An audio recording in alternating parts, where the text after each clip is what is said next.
오늘 말씀은 우리 30일 캠페인의 지정 본문으로 주어진 말씀입니다. 이 말씀이 하박국 하나님의 침묵과 어떤 관계가 있을지 묵상하던 중에 아마도 우리 하박국 듣기만 하세요. 하박국 3장 17절부터의 말씀과 연관된 것으로 저는 확신하게 되었습니다. 그래서 한번 읽어드릴게요. 하박국 3장 17절.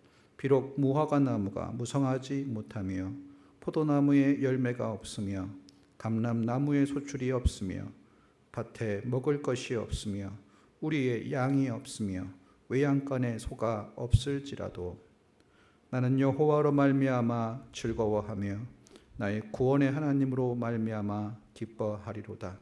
주 여호와는 나의 힘이시라. 나의 발을 사슴과 같게 하사 나를 나의 높은 곳으로 다니게 하시리로다. 이 노래는 지휘하는 사람을 위하여 내 수금에 맞춘 것이니라. 아멘. 핵심만 말씀드리면 나의 구원의 하나님으로 말미암아 기뻐하리로다.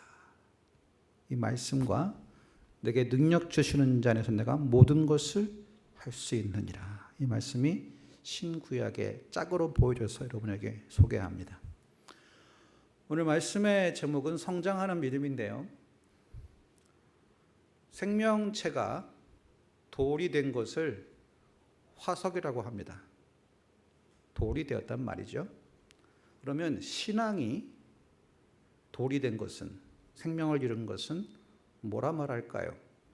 갑자기 떠오르는 아이디어인데요. 제가 성경을 이해한 바로는 생명 없는 신앙을 성경에서는 외식, 겉으로 꾸미느라 신앙의 알맹이가 없는 죽은 신앙. 생명체가 돌이 되면 화석이 되고 신앙이 죽으면 외식이 됩니다. 예수님 당시에 종교인들이 모세의 율법과 할례와 십계명을 지킨다고 하면서 장로들의 의견을 따라갔죠. 하지만 그들의 화려한 신앙생활 속에는 하나님을 향한 사랑과 회개와 변화가 없었습니다. 생명 없는 신앙, 외식하는 신앙.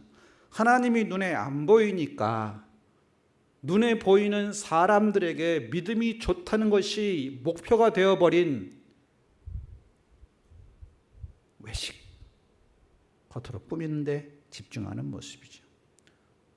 우리도 교회를 다니지만 복음을 통해 하나님과의 관계가 재정의되지 않으면 하나님은 눈에 보이지 않기 때문에 그 대신 눈에 보이는 사람들의 인정을 받아서라도 내가 꽤 괜찮은 사람이고 그래서 천국에 갈 수 있다는 그런 근거를 얻고 모으기 위해서 사람들이 칭찬하면 교만해지고 사람들이 비난하면 우울해지는 우월감과 열등감에 널뛰기 또는 롤러코스터와 같은 신앙생활을 할 수도 있어요. 오늘 말씀의 내용은 제가 잘 풀리지 않아서 3일 동안 어떤 날은 밤을 새기도 했어요. 말씀이 안 풀려가지고. 이게 주어진 본문인데 이걸 어떻게 설교를 해야 되나. 그런데 3일째 되는 날 하나님께서 본문의 의미가 풀어지게 해주셔서 명확한 메시지를 가지고 오늘 설 수 있는 것이 얼마나 감사한지 모릅니다. 제목은 성장하는 신앙이에요. 성장하는 신앙도 있고 멈춘 신앙, 생명이 있는 신앙도 있고 생명이 없는 신앙도 있어요. 돌이 되어버린 신앙도 있고 자라가는 신앙도 있어요. 우리가 어른이 되면 우리의 몸은 더 이상 성장하지 않습니다. 하지만 우리의 신앙은, 우리의 속사람은 하나님의 말씀과 성령의 은혜로 나날이 믿음의 거목이 되어갈 줄로 믿습니다. 우리가 어떻게 하면 성장하는 신앙생활을 할 수 있을까? 저는 오늘 말씀에 세 가지 대지를 이렇게 잡았어요. 결론부터 말씀드릴게요. 왜냐하면 덥기 때문에 여러분이 더위를 이기느라 생각에 딴 데 가실 수 있기 때문에 핵심부터 말씀드리고 풀어드리겠습니다. 성장하는 신앙은 첫 번째, 예수님을 닮아갑니다. 두 번째, 예수님처럼 섬깁니다. 세 번째, 예수님으로 만족합니다. 우리가 신앙생활 하면서 예수님을 닮아가지 않고 예수님처럼 섬기지 않고 예수님으로 만족하지 않으면 신앙에 성장하지 않고 있는 거예요. 그러나 히브리서 12장 2절 말씀처럼 믿음의 주요 온전케 하시는 이인 예수를 바라보자. 12장 1절 그러므로 구름같이 둘러싼 허다한 예수의 증인들이 있으니 모든 무거운 것과 얽매이기 쉬운 죄를 벗어버리고 인내로써 우리 앞에 당한 경주를 경주하며 믿음의 주요 온전케 하시는 이인 예수를 바라보자. 예수가 누구라고요? 우리에게 믿음을 주신 분이십니다. 우리에게 믿음을 주신 예수 그리스도를 바라보면 우리의 믿음이 자라갈 줄로 믿습니다. 성장하는 믿음은 예수를 닮아가요. 예수를 바라봐요. 예수를 바라보고 닮아가면서 예수님처럼 섬깁니다. 섬김을 통해 믿음이 성장하고 예수님 한 분만으로 만족하는 것을 배우기 시작해요. 구약에서 하박국이 망하게 된 그의 조국 남유다의 멸망을 앞두고 그것이 남유다에 가득한 우상숭배와 범죄에 대한 하나님의 징계임을 깨닫고 그것이 하필 악한 갈대아 사람들을 통해 이루어짐을 깨닫고 절규하면서 왜 하나님 악인이 그보다 의로운 사람을 벌하시게 허락하십니까? 그 답은 하박국 2장 4절에 있어요. 보라 그의 마음은 교만하여 정직하지 못하나 믿음은 의인은 그의 믿음으로 말미암아 살리라 한 것 같으니라. 뭘 봅니까? 바벨론의 마음이 교만하여 정직하지 못함으로 바람같이 급히 몰아 지나치게 행하여 범죄함으로 자기의 힘을 자기의 신으로 삼고 원하는 것을 줄 수만 있다면 그물 앞에서도 절하는 그 우상 숭배자들의 종말을 통해서 여호와의 영광을 인정하는 것이 온 땅에 가득하게 하시며 그들이 믿는 우상들이 하나님의 심판으로부터 그들을 건져낼 수 없던 사실을 온천하에 드러나게 하셔서 남유다가 더럽힌 솔로몬 성전, 회파될 성전이 아니라 하늘 성전에서 온 땅과 온 우주를 다스리시는 성전에 계신 여호와의 영광을 하나님께서 스스로 드러내신 줄로 믿습니다. 하나님의 목적이었어요. 남유다를 향한 하나님의 뜻이 그러했다면 그 과정을 지켜보던 하박국의 10년 가운데 어떤 일이 일어났습니까? 우리 읽었던 것처럼 나의 조국이 멸망하여 나의 삶의 기초가 다 무너진다 하더라도 그것이 하나님의 택하신 백성을 향한 하나님의 징계라면 그 징계를 달게 받으면 70년이 지나 돌아오리라. 70년이 지난 다음에 다 돌아오지 않았어요. 우리가 미국에 이민 간 1.5세, 2세들 거의 미국 사람 아닙니까? 그러면 바벨론에서 70년을 보내면 2대, 3대가 지나가 버리는데 70년의 세월이 지난 다음에 바벨론의 그 대도시의 화려한 삶을 내려놓고 폐허가 되어버린 예루살렘 성으로 돌아와 맨 땅에 헤딩하며 성전과 성벽을 재건해서 성전 제사를 회복할 사람들이 누구였겠습니까? 하나님의 말씀을 믿고 끝까지 기다린 사람들. 이것이 하박국에 기록된 그 말씀의 직접적인 미래였고 직접적인 수신자였어요. 그러면 선지서를 해석할 때 가까운 미래, 가까운 수신자가 그러했다면 먼 미래에 있는 먼 수신자인 우리는 어떻게 살아야 합니까? 마지막 때에 마찬가지예요. 모든 것을 잃는다 해도 우리의 삶의 기초가 무너진다 해도 코로나로 인해서 전대미문의 이 코로나 사태를 겪으면서 우리의 삶의 기초고 우리가 어디에 소망을 두었는지 드러나기 시작할 때 우리도 같은 고백을 할 수 있어야 될 줄로 믿습니다. 나는 구원의 하나님 함부로 나 일에 기뻐하리라. 내게 능력 주시는 자 내가 모든 것을 할 수 있느니라. 그것이 어떠한 상황 속에서도 기뻐하는 삶일 수 있어요. 그런데 기뻐함으로 만족함으로 끝나지 아니하고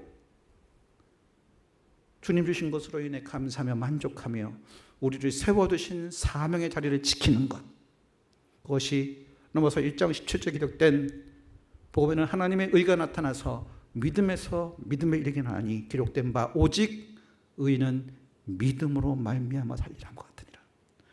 복음에 나타난 하나님의 의신 예수 그리스도를 통하여 하나님과의 바른 관계를 경험한 사람은 더 이상 자기를 믿지 아니하고 자기 의를 의지하지 아니하고 하나님의 의신 예수 그리스도, 나를 사랑하사 나를 위하여 자기 몸을 버리신 하나님의 아들을 믿는 믿음 안에서 살게 될 줄로 믿습니다.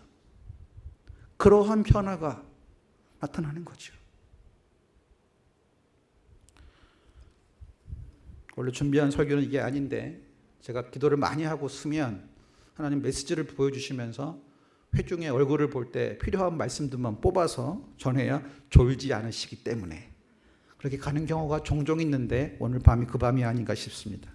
그러면 전해야 할 핵심 메시지는 전한 것 같으니까 다시 정리합니다. 성장하는 믿음의 세 가지 특징. 첫 번째 뭐라고요? 예수님을 닮아가셔야 돼요. 예수님을 닮아가서 온전케 된 성도의 특징이 뭡니까? 예수님처럼 섬깁니다. 예수님을 닮아가고 예수님처럼 섬긴다면 그 사람은 예수님 한 분만으로 만족해요. 이 세 가지 증거가 있다면 여러분은 성장하는 믿음으로 살아가시는 거예요. 이 세 가지가 없다면 예수와 상관없는 신앙생활하고 예수님처럼 섬김의 자리를 떠나 있고 예수님 외에 다른 것에 소망의 근거를 삼고 살아가다가 하나님이 흔드시는 이 시대 가운데 같이 흔들리고 있다면 나의 믿음이 성장하고 있는지 돌이 되어가고 있는지 오늘 밤에 이 말씀을 조명하시는 성령께서 저와 여러분의 신앙을 조명하셔서 영적인 건강 진단을 받으시고 말씀의 비침을 받아 말씀의 거울 앞에 자신을 비추어 신앙을 바로 세우고 주님께 돌아가는 은혜로운 밤이 되시기를 바랍니다. 세 가지로 말씀을 드리죠. 첫 번째, 앞에 서로 지나가고요. 8절 9절 말씀을 보면 성장하는 신앙은 예수님 안에서 온전해집니다. 예수님을 닮아갑니다. 성경으로 증명해 보겠습니다. 자, 8절 9절 말씀에 보면 이게 참 어려운 해석입니다.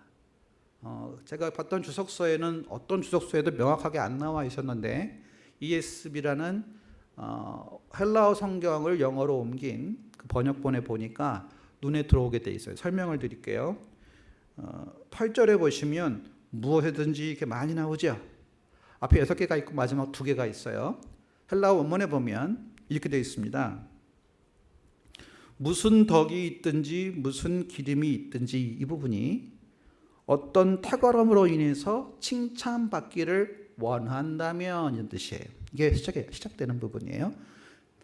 빌립보 교인들아 너희들이 신앙생활을 하면서 어떤 탁월함으로 인해 칭찬받기를 원한다면 하고 앞에 6가지가 쭉 나오는 거예요. 원한다면 어떻게 하라고요? 항상 참되며 항상 경건하며 항상 옳으며 항상 정결하며 항상 사랑받을 만하며 항상 칭찬받을 만하며 여기까지예요. 그러니까 무엇이든지 간에 항상 어떻게 하라고요? 6가지 참되며 경건하며 옳으며 정결하며 사랑받을 만하며 칭찬받을 만한 것을 생각하라. 우리가 정말 신앙생활 가운데 탁월함이 있다고 뛰어나다고 칭찬받기를 원한다면 이 6가지 자질을 생각하며 살아가라는 거예요. 여러분, 이 6가지를 합친 게 누굴까요? 예수입니다. 예수. 대부분의 주석서들이 이 부분을 놓치고 있는 부분을 제가 깜짝 놀랐어요. 그 부분을 뒷받침하고 있는 근거가 뭐예요? 9절 말씀입니다. 읽어보겠습니다. 시작. 너희는 내게 배우고 받고 듣고 본 바를 행하라. 그리하면 평강의 하나님이 너희와 함께 계시리라. 아멘. 빌립보 교인들이 사도 바울에게서 보고 배운 게 뭘까요? 복음입니다. 예수입니다. 복음에 합당한 삶이었어요. 사도 바울이 복음을 전할 뿐만 아니라 복음에 합당한 삶을 살아가는 모습을 보면서 예수 믿는 사람은 이렇게 사는 것이구나.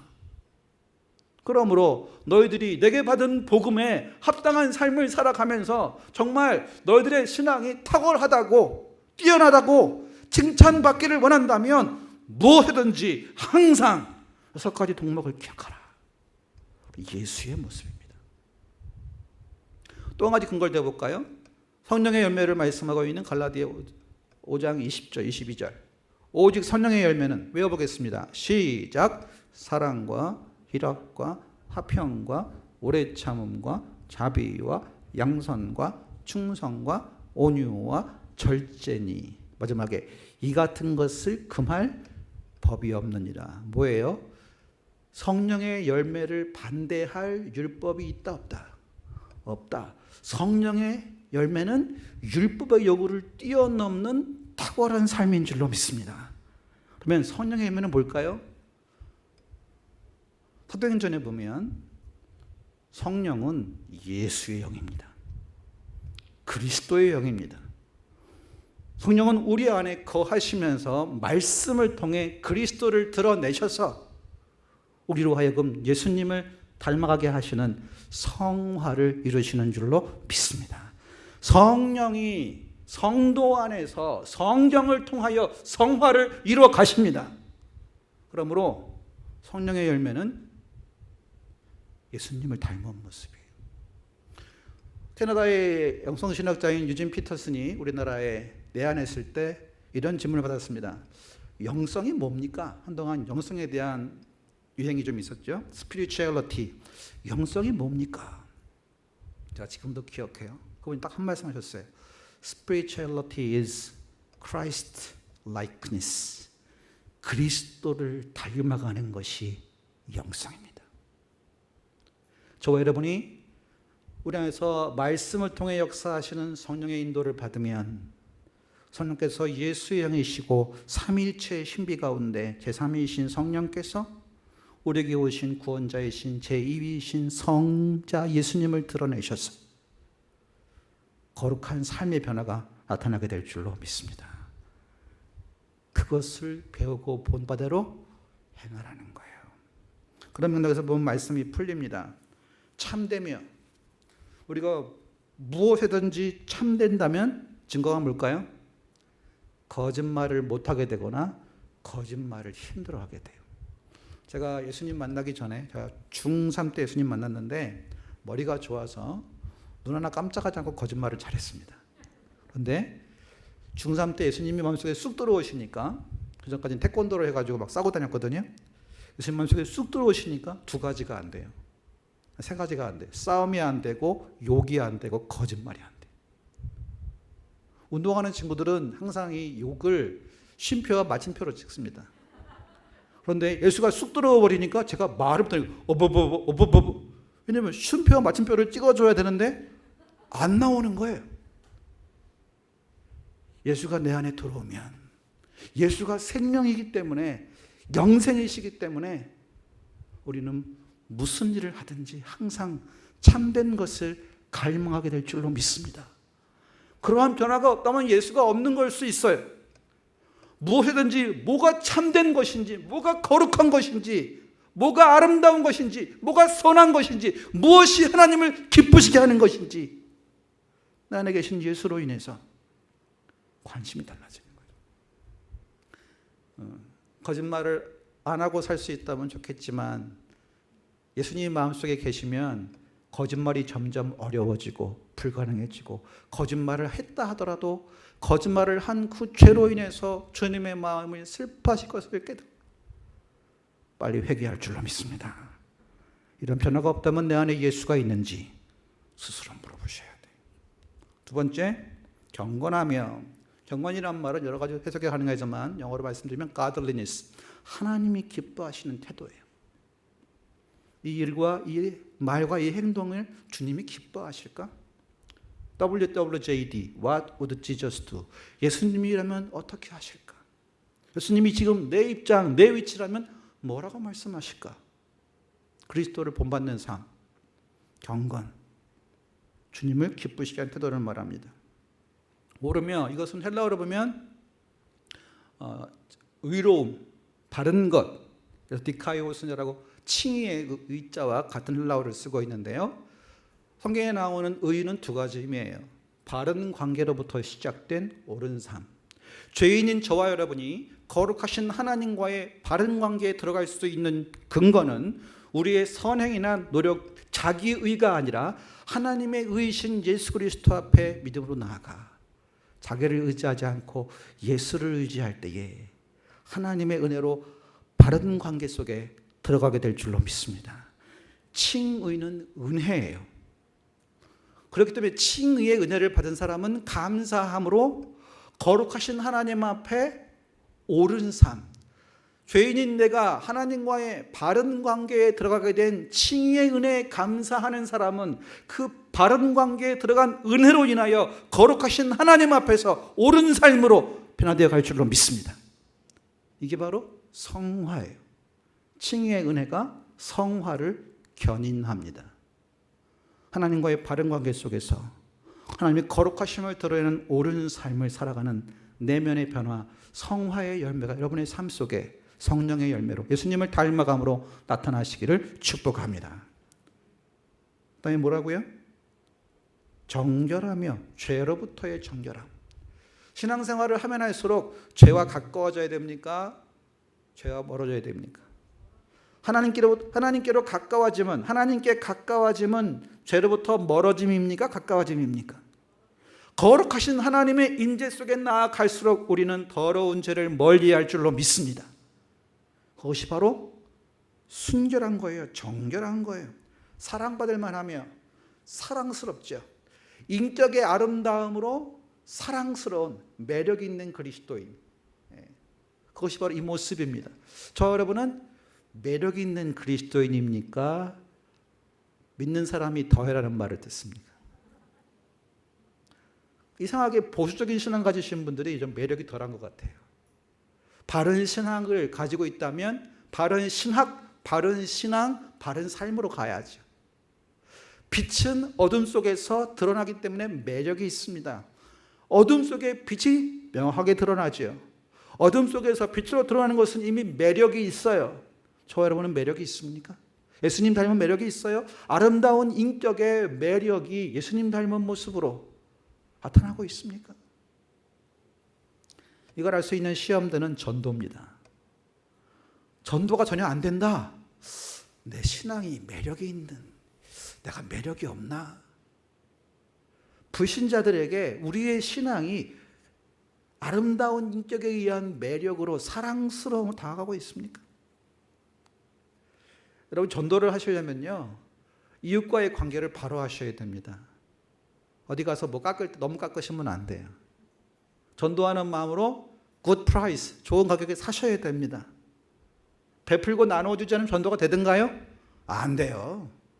베풀고 나눠주고 용서하고 품고 기다리고 그 예수님 닮은 아름다운 인격의 매력이 풍겨 나와야 되죠. D.L. 무디, 미국의 유명한 분이 이렇게 말했습니다. 불신자는 그리스도를 영접하기 전에 먼저 그리스도인을 영접한다. 그들의 마음 속에 그리스도인을 받아들이지 않으면 그들이 증거하는 그리스도를 받아들이지 않는다는 거예요. 한번 돌아봅시다. 혹시 우리가 우리 주변 사람들이 주님께 나오는데 걸림대고 되고 있습니까? 디딤돌이 되고 있습니까? 바라고 소원하기는 예수님 닮은 아름다운 인격의 매력으로 다가가셔서 하나님이 눈에 보이지 않지만 눈에 보이는 그리스도인을 보니 나도 믿고 싶다는 마음이 일어날 수 있는 예수님 닮은 아름다운 인격으로 인하여 매력적인 그리스도인 되시기를 축복합니다. 이게 예수를 배우는 거예요. 단순히 교회 나와서 복 받고 기도 응답 받고 사업 잘 되고 자식 좋은 대학 가고 남부럽지 않은 삶을 사는 것이 신앙생활의 목표라면 종교생활과 다를 거 없어요. 신앙생활의 목표는 믿음의 주요 온전케 하시는 이인 예수를 닮아가는 것. 주님 앞에 서는 그날 주님 닮은 모습으로 서서 가족으로 만나는 거예요. 평생 교회를 다녔는데 예수님 별로 닮지 않았어요. 천국에 갔는데 어떻게 갔어요? 누구세요? 여러분 안 되지 않겠어요? 닮은 걸 보니까 가족이네요. 평생 사모하고 흠모하고 사랑해온, 그래서 닮아온 예수 그리스도를 첫눈에 알아보고 주님이시죠. 보고 싶었습니다. 어떤 만남을 준비하고 계십니까? 두 번째, 우리의 신앙은 예수님처럼 섬김을 통해서 성숙합니다. 10절 11절에 보시면 사도 바울이 빌립보 교인들로 인해 기뻐하고 있는데 빌립보 교인들이 사도 바울의 사역을 돕기 위해서 필요를 채워줬어요. 그것이 물질일지 뭐 필요한 물품인지 모르지만 그동안 어려웠던 빌립보 교인들이 사도 바울을 생각하는 그 생각이 다시 싹이 나서 실제적으로 그들의 나눔으로 섬김으로 나타났습니다. 그런데 그들이 보내준 귀한 섬김을 받고 자비를 받고 선물을 받고 사도 바울이 11절에 이렇게 말합니다. 읽어보겠습니다. 시작. 내가 궁핍함으로 말하는 것이 아니니라. 나는 어떠한 형편이든지 나는 자족하기를 배웠노니. 아멘. 자, 빌립보 교인들이 주신 선물을 받고 사도 바울이 내가 기뻐하는데 기뻐하는 이유는 제가 필요한 게 있다가 여러분에게 받았기 때문이 아니고요. 여러분 마음속에 저를 생각하는 그 생각이 사랑이 다시 꽃피었기 때문입니다. 여러분이 준 것 때문에가 아니라 여러분이 저를 생각함 때문에 기뻐합니다. 빌립보 교인들이 보낸 선물이 아니라 그 선물을 보낸 그들의 마음 때문에 그들이 예수님처럼 복음에 섬기는 자, 복음에 동참하는 자, 주는 것이 받는 것보다 복이 있다라는 주님의 말씀에 순종하여 예수를 닮아가며 예수님처럼 섬기는 모습을 보고 그들에게 복음을 전했던 사도 바울의 기쁨이 충만한 거예요. 거기서 나왔습니다. 빌립보 교인들이 준 선물을 받았고 내가 기다리던 거예요. 정말 필요했던 거예요. 감사해요. 이게 아니고 이 물건보다 이 필요한 것을 보내준 여러분의 마음 속에 예수님을 닮은 섬김이 있기에 복음의 동참함이 있기에 내가 기뻐합니다. 다윗이 자기는 백향목궁에 살면서 하나님의 언약궤가 법궤가 텐트 성막에 있는 것이 안타까워서 하나님 앞에 성전 건축을 건의했는데 하나님께서 나단 선지자를 통해 주신 말씀이 뭐예요? 너는 군인이라 피를 많이 흘렸다. 너를 통해 짓지 않고 너의 아들을 통해 짓겠다. 하지만 나를 향한 너의 마음을 내가 기억하겠다. 그래서 내가 너를 기억하여 너의 아들을 돌볼 것이고 순종하면 복을 주고 순종하지 않으면 사람을 막대기로 쓰고 인생을 채찍으로 써서 징계하리라. 하지만 사울에게서 그 은총을 빼앗은 것처럼 빼앗지는 아니하리라. 하나님은 마음 보시는 거예요. 자, 여러분이 주님을 위해서 많은 일을 할 수 있습니다. 그러나 그 일들 가운데 하나님이 허락하지 않으신 일이 있다면 그 일 때문에 낙심하지 마시고 하나님을 향한 우리의 중심이 상달되었음을 기억하시길 바랍니다. 비록 그 일은 못했다 하더라도 하나님을 향한 중심을 주님이 기억하셔서 우리보다 우리 자녀들에게 더 큰 은혜를 주실 줄로 믿습니다. 여러분, 여러분이 잘 되는 게 좋아요? 자식들이 잘 되는 게 좋아요? 아, 그렇습니까? 그러면 하나님 앞에 하나님의 영광을 위해 주를 위해 무엇인가 주님을 기쁘시게 할 그 마음의 표현들을 사역의 현장에서 직분의 현장에서 감당해 보시기를 바랍니다. 마지막으로 성숙하는 신앙은 예수님 때문에 만족해요. 자, 만족이라는 말이 좀 어려워요. 자족, 스스로 만족, 족하다. 제가 만족, 자족을 다 연구해 봤는데 족자가 무슨 족자예요? 다리족자예요. 다리족자가 만족과 자족에 들어있단 말이에요. 그럼 다리가 무슨 만족과 연관이 있나? 족자를 연구해 보면 충분하다, 충족하다 이런 말이 같이 들어있어요. 무슨 말이에요? 모자람이 없다. 여러분 지금 모자라십니까? 안 모자라십니까? 돈이 모자라세요? 안 모자라세요? 모자라세요? 안 모자라세요? 이게 문제인 거예요.